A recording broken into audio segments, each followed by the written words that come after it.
变成了一个剧，所以就是非常有荣幸这样子。这次是唱中文歌。我一开始其实接霹雳的时候，我以为会唱台语，所以有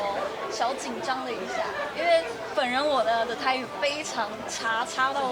就是可能我讲出来你们会笑的那一种。那讲几句你听。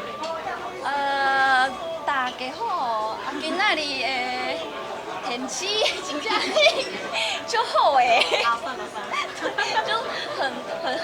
好笑，尤其是那个苏婉珍跟那个风采铃，他们那个真的是超感人的，就是因为爱情嘛，所以就风采铃不得毁容那一幕，真的是印象超深刻。就是其实有蛮感同身受的啦，尤其是他就是一个人在外地这样旅行那种漂泊感，其实因为之前是在选秀比赛，就是有在外打拼嘛，然后就那种有家归不得的心情，其实是非常感同身受，就觉得天啊。好难过、哦，对啊，特别。我们确实是第一次在电视剧里面，找了这么年轻的，就是新生代的歌手一起来加入我们这一次的作词作曲。那其实芷婷她非常棒，因为她很用心的去研读这些角色，他们是什么样的心境跟个性。然后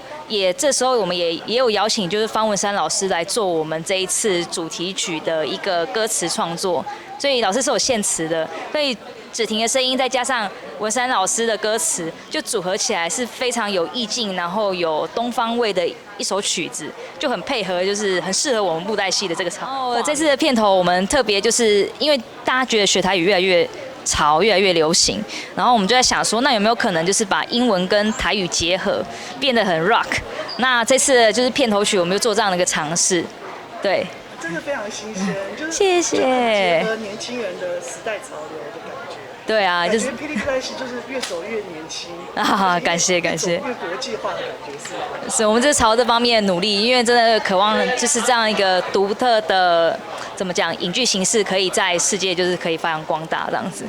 英文跟台语结合也是第一次的哦。对，这就是第一次的创举，没错。